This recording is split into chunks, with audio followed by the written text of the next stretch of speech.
ରତ୍ନଭଣ୍ଡାରରେ ଲାଗିଲା ସିସିଟିଭି।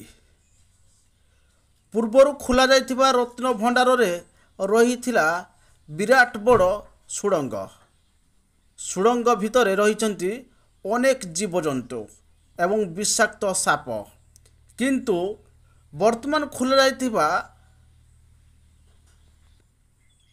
ରତ୍ନଭଣ୍ଡାର ଭିତରେ ରହିଛି ସିସିଟିଭି ଫୁଟେଜ୍ର କିଛି ପ୍ରମାଣ, ଯେଉଁଥିରେ ସୁଡ଼ଙ୍ଗ ଏବଂ ସୁଡ଼ଙ୍ଗ ଭିତରେ ଥିବା ଅଲୌକିକ ଦୃଶ୍ୟକୁ ରେକର୍ଡ଼ କରାଯାଇଛି। ସୁଡ଼ଙ୍ଗ ଭିତରେ ଖାଲି ବିଷାକ୍ତ ସାପ ନାହାନ୍ତି, ବରଂ ଅନେକ ଛୋଟ ବଡ଼ ଜୀବଜନ୍ତୁ ମଧ୍ୟ ରହିଛନ୍ତି ଏବଂ ସୁଡ଼ଙ୍ଗ ଭିତରେ ଶହ ଶହ ଶବ୍ଦରେ କମ୍ପି ଉଠେ। ଏହା ଆମେ କହୁନୁ, ଯାହା କହେ ସିସିଟିଭିର ଫୁଟେଜ୍। ତ 11 ଜଣିଆ ଟିମ୍ ବ୍ୟତୀତ ରତ୍ନଭଣ୍ଡାର ଭିତରକୁ ଯାଇଥିବା ଟେକ୍ନିସିଆନ୍ ମାନେ ମଧ୍ୟ କହନ୍ତି ଯେ ସୁଡ଼ଙ୍ଗ ଭିତରେ ରହିଛି ଅଲୌକିକ ଶକ୍ତି, ଯାହାକୁ ସାଧାରଣ ଲୋକ ଖାଲି ଆଖିରେ ଦେଖିପାରିବେ ନାହିଁ।